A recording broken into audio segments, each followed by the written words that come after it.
E fala, meu amigo rubro-negro, vamos com notícias do Flamengo, tá? O Mengão venceu mais uma, encostou no Cruzeiro lá, que é o líder momentaneamente, né?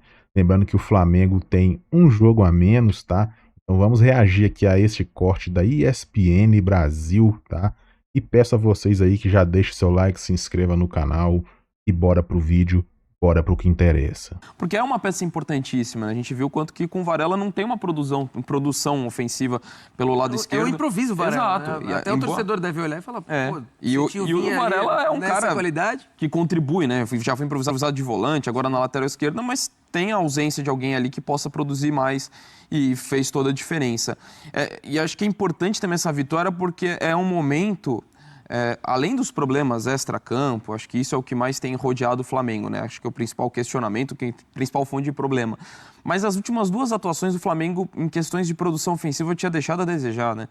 O clássico contra o Fluminense, consegue a vitória com o gol do Pedro, como história foi bastante emblemático e para a recuperação também do Pedro. Derrota para o Santos. Um time que não produziu, foi muita posse de bola e girando para um lado para o outro, mas não conseguia produzir ofensivamente. E no primeiro tempo deu essa sensação também, desse ritmo. E aí a volta do intervalo, as mudanças. E o Pedro muito fora de encaixe no time. Né? Não foi um bom jogo dele. O Pedro jogou 88 minutos, tocou na bola 29 vezes. O Vinha, que fez a jogada do segundo gol, entrou em campo, jogou 28 minutos, tocou na bola 32 vezes. Ou seja, mais do que o Pedro nos 88, quase 90 que jogou. Ainda que o atacante toque menos, de fato, mas ainda assim é nítido que de fato, ele participou pouco. Então, acho que o Flamengo conseguiu dar uma resposta no segundo tempo a isso. Não só pela desvantagem no confronto direto contra um bom time muito bem treinado do Bragantino. O gol é uma prova disso. Aliás, o John Jones, o Eugênio falou, que bom campeonato. Tem feito um grande campeonato, tem se destacado demais. Quase faz o golaço de falta, defesa espetacular do Rossi. Mas o Flamengo acho que conseguiu encontrar soluções dentro de uma partida usando o banco, mas também melhorando, produzindo mais ofensivamente, algo para mim que tinha sido bem questionável nos 5 tempos anteriores, né?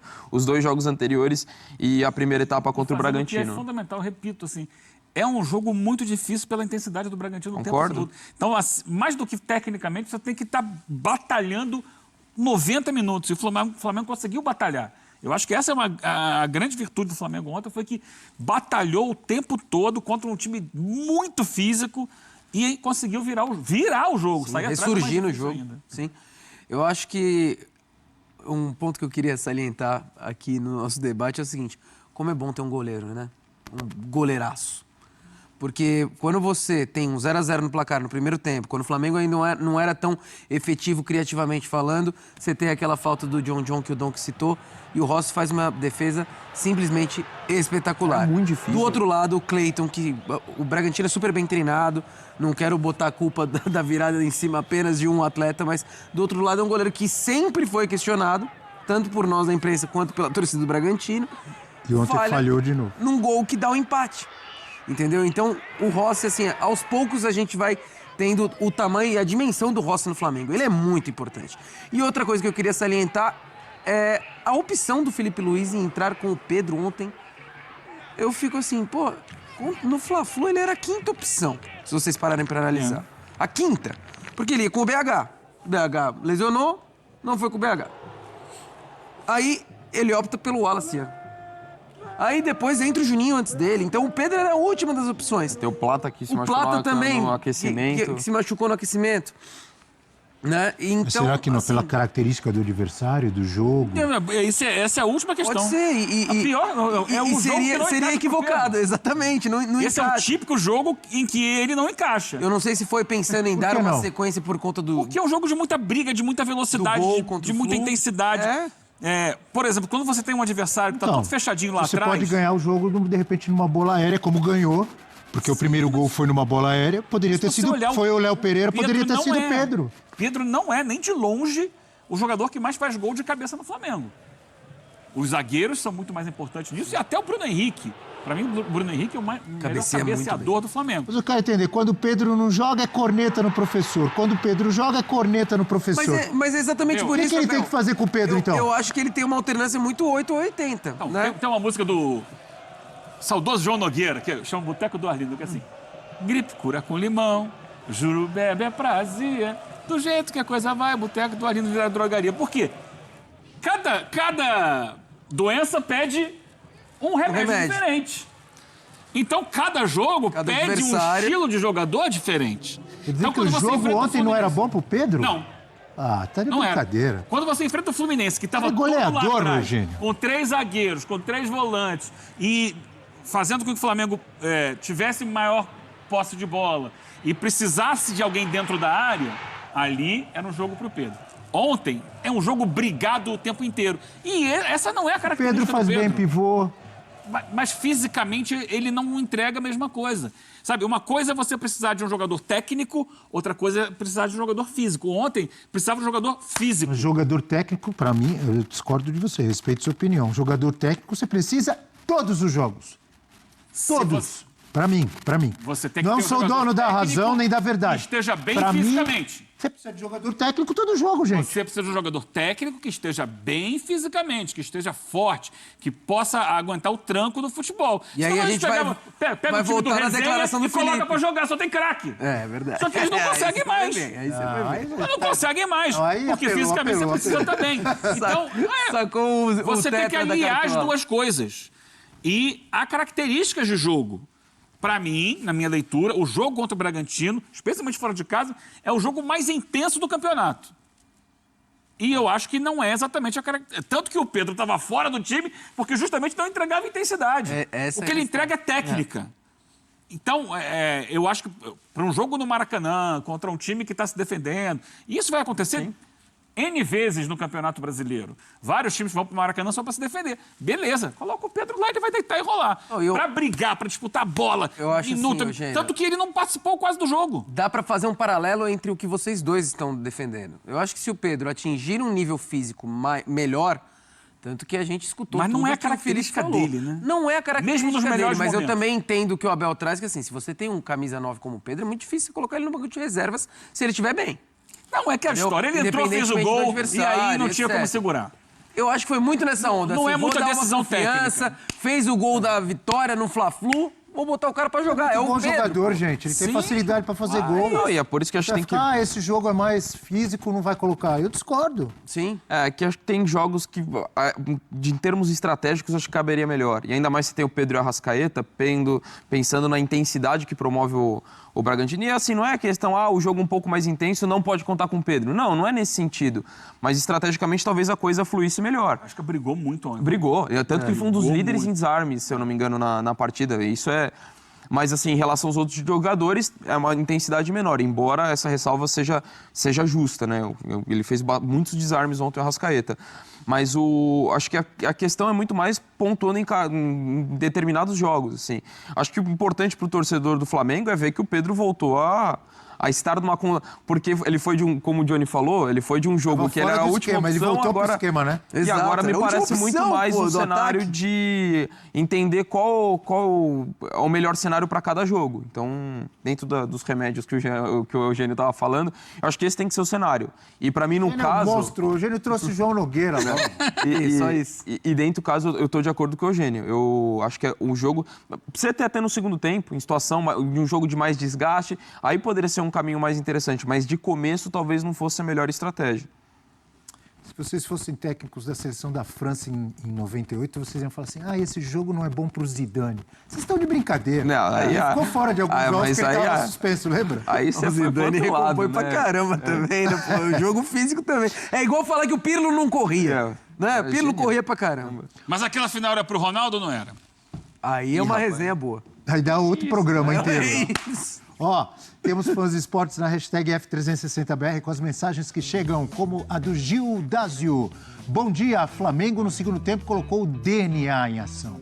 Vinha entrou jogando muito. É o DNA rubro-negro, Gil Dazio. Olha só, o barbudo... Barbudo rubro-negro. Não, né? Não, acho que não. Acho que não, né? Se tiver, eu já caí. Pronto, vou falar. Barbudo rubro-negro. Pronto, se tiver, já caí. Mengão mostrando sua força com 8 desfalques.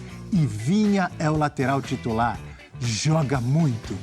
Flamengo tem 3, Ayrton Lucas, Alexandre e Vinha. Só isso. É a posição que ele tem mais jogador, só que não tinha nenhum ontem. Nem ontem, nem contra o Fluminense. Inacreditável. O Vinha saiu Uns do com banco. tanto, outros com tão pouco, né, meu amigo? Não tem jeito. Outro Uns com assunto... tanto, outros tantos com algum, mas a maioria sem nenhum. Outro samba. ele tá Elton demais, Medeiros. Ele tá demais. É uma Esse máquina. é de quem? Esse é Elton também. Medeiros. Elton É. Medeiros. Monstro, Eugênio Nossa, Leal. um monstro. Elton Medeiros da Portela, é isso? Não. Não, Elton Medeiros era da Unidos de Lucas. Unidos de Lucas. essa é a escola tradicional Olha, do Rio olha a de Janeiro. salada. Unidos de Lucas, me lembrei do Ed Mota. Parada de Lucas. Parada de Lucas. É isso, né? Então vamos voltar para o futebol, para o Flamengo. Outro assunto que os jogadores abordaram, foram perguntados ontem sobre o Nico de la Cruz. Quem falou foi Arrascaeta e Léo Ortiz. Então vamos lá. Como falei agora, independientemente de quem for, se for de la Cruz ou outro jogador, esse é um elenco que é muito fechado entre nós e sempre estamos nos cobrando para a excelência em treinos, jogos, então não queremos que as coisas extra-campo nos atrapalhem. Assim que bueno, a única coisa que eu posso falar é que como fiz com ele, vou fazer com todos os meus companheiros, porque eu quero o melhor do meu grupo e todo mundo focado para cada partido. E muito importante, acho que lógico que essas coisas a gente vê, a gente escuta o que vem acontecendo, principalmente na mídia, mas a gente se blinda muito para todos os jogos, o grupo é muito fechado e muito focado no que a gente tem que fazer dentro de campo e consegue separar bem o que vem acontecendo. Lógico que a gente não fica feliz pelas palavras que foram usadas, ainda mais falando de um companheiro nosso e um cara que batalha tanto para estar dentro de campo e nos ajudando, mas como eu disse, a gente usa isso também como motivação, brigar pelo nosso companheiro, sabe o quanto o Nico vai ficar feliz por essa vitória hoje. Claro que ninguém gostou, né? Opa. O De La Cruz não gostou e os companheiros também não, né, Johnny? Ah, sem dúvida. Foi uma falha irresponsável do Runco, sabendo que ali estavam... Não era uma conversa direta com alguém, é um grupo de WhatsApp. Então você tem que tomar cuidado com o que você fala. Você tem que ter respeito se você trabalha com um atleta. E a gente ouviu agora o Léo Ortiz falando que o De La Cruz se entrega. Não é um cara que tá ali, não quero saber de nada, tô lesionado mesmo e dane-se. O cara se entrega ali.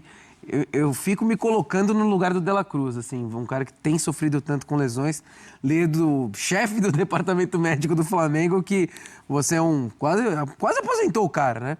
Tanto que não teve jeito, assim, dá pra entender, óbvio que a gente não torce pelo fracasso de ninguém, mas dá pra entender o desligamento do Dr. Runco do Flamengo após esse vexame amador de ficar falando mal de atleta, da condição física do atleta, etc. O WhatsApp é o maior vilão do Flamengo hoje, Johnny? Hoje, o Flamengo das antigas quase, né, cara? Porque, pô, você tem o Boto, você tem essa questão do Runco, coisa que não pode acontecer num clube do tamanho do Flamengo. Um Não amigo pode. meu, Desculpa. rubro-negro, o Totô, que era meu vizinho lá no Rio, quando eu morei no Rio alguns anos atrás, ele me mandou uma mensagem. Essas montagens que a galera faz na internet, aí tem assim, múltipla escolha. Qual o maior rival do Flamengo? Aí tem Vasco, Fluminense, Botafogo e alternativa D, WhatsApp. WhatsApp. E hoje é, né? O Domenech Torrente, quando saiu do Flamengo, WhatsApp. depois de ter saído do Flamengo, alguns dias, ele deu uma entrevista e falou: o maior adversário do Flamengo é ele próprio. Está sempre dentro do próprio Flamengo o problema. E ele tem razão. Sim. Muitas vezes o problema é político interno, de vaidade, de alguém querer aparecer mais que o outro. Falava do Marcos Braz anteriormente, que era um cara tão polêmico lá dentro. Acontece muito isso. E assim, o que é doido que a gente fala hoje, questões, problemas extracampo muitas vezes, no futebol brasileiro, é de clube que está com salário atrasado, que a gente está vendo esse tipo de coisa, com problemas nesse sentido. No caso do Flamengo não tem nada a ver com isso, é a questão da gestão da coisa, né? A relação do dirigente com o Pedro, agora do De La Cruz, que, convenhamos, assim, eu concordo com a postura dos jogadores do Flamengo, né? É complicado você ouvir esse tipo de coisa. Eu entendo que era num ambiente que não era para que a conversa externasse, mas eu tô com o Johnny, cara. Não dá pra você dar esse tipo de mensagem sabendo hoje como as dirigentes coisas... ali Exatamente. falam que era uma conversa dele com outro responsável do departamento médico, mas não tá. Ali não tinham só médicos, entendeu? Tinham dirigentes, esquece. É muito amador. Por outro lado, acho que esse tipo de episódio fortalece o relacionamento dos jogadores. Também acho. Então, isso você já viu nitidamente logo depois. Voltando para um lado alegre, o jogo decisivo, o gol decisivo do Wesley ontem, apesar dele estar indo embora. E a reposição já está preparada. Vem chapéu aí? Já está preparada. Em quem é o chapéu? No Besiktas. Ah, no Besiktas. O Emerson Royal, né? Se eu não me engano, é o Emerson Royal. Não tô dando... Parece outro cara, imagina, não. Então é o segundo chapéu no time turco, então? Talvez seja mais um chapéuzinho. Porque o do Saúl também teve, não teve? É, o Trabzonspor. Isso. É. Olha aí, ó. Wesley pelo Flamengo no jogo de ontem contra o Bragantino. Um gol, uma finalização no alvo, 101 ações com bola. 9 cruzamentos. É uma característica, né? Ele chega com muita força, velocidade na frente, né? 4 dribles tentados e 17 duelos. Ou ele é primeiro ou ele é segundo aí nos quesitos. Foi importantíssimo.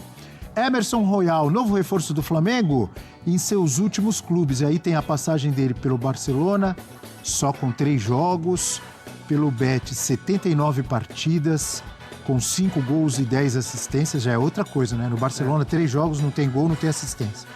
No Tottenham Hotspur, 101 jogos, 4 gols e 2 assistências. E no Milan, 26 jogos, sem gols, sem assistência. E tem também ali os minutos por partida. Amigo André Donk, uma boa reposição. Ele que teve convocações para a seleção brasileira também, né? Falhou feio, se eu não me engano, falhou feio e acabou não voltando mais. No Barcelona teve uma situação muito peculiar com o Betis, porque foi uma contratação casada dos dois clubes. Ele ia ficar um tempo no Betis, depois ia pro Barcelona. Foi meio aquele período que o Barcelona estava com problemas financeiros e por isso que viu nele uma boa forma de conseguir se acertar nas contas. Se eu não me engano, foi naquele período ou da saída do Messi ou no ano anterior, que o Messi quase saiu. Foi mais ou menos por aí, né? Agora eu não estou lembrado de cabeça. Então por isso que ele não tem poucos jogos, né? Mas ele foi muito bem no Betis. No Tottenham teve algum bom momento, mas acabou não se estabelecendo. Mas é um lateral com muita qualidade no apoio, chega muito forte no campo de ataque. Acho que pensando no contexto de futebol brasileiro, é uma baita reposição. Aliás, o Flamengo tem conseguido fazer isso, né? Pegar jogadores que têm mercado no futebol europeu. Pode não estar sendo o melhor momento dele na Europa, o do Emerson. Para mim foi quando ele estava no Betis. Mas ainda assim, é um jogador que tem mercado por lá.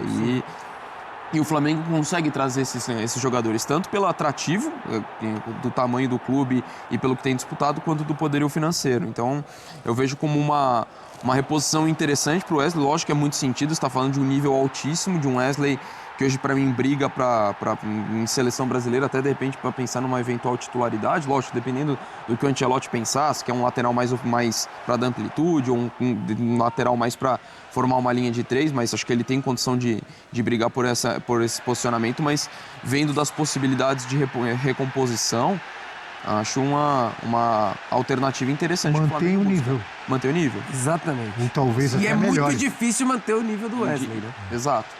Que é um que está indo para a Europa e outro que está vindo da Europa. A gente fala muito de lateral direito, até na seleção, assim, a dificuldade de você encontrar, acho que o Flamengo vai por um bom caminho. Na seleção, o Emerson em algum momento foi... na seleção foi um jogador cogitado, mas ele não conseguiu se firmar. Não falo nem em seleção, mas no contexto do futebol brasileiro, acho que para futebol brasileiro acho que é uma boa reposição. Uma boa opção, sim. Você falou no balão, né, do chapéu que o Flamengo deu.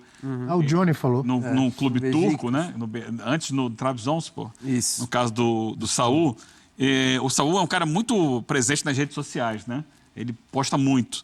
E aí eu estava olhando aqui, quando ele postou, dizendo, não deu para ficar aí no Trabzonspor e tal, espero que um dia a gente se encontre e tal. Um dos primeiros comentários é de um torcedor turco. E ele fala o seguinte: nossa oração nem sempre é aceita, mas nossa maldição nunca falha. Que isso? Entenderás que classe de equipe é o Trabzonspor ao passar o resto da sua vida futebolística sem ver a luz do dia. O cara jogou a maldição nele. Torcedor do Trabzonspor. Esse cara é do mal, hein? Caramba. Falam que praga de corintiano pega, espero que a praga de turco não pegue, cara. Tá maluco. Mas é legal, assim, isso foi uma coisa que me chamou a atenção quando eu vi, né, o post, mas depois ele já fez vários posts e foi muito bem recebido pela torcida do Flamengo. Tá empolgado. E espero que o Emerson confirme essa negociação aí. E o que virou o Flamengo, né, gente? O que virou o Flamengo? Jorginho chegando, né?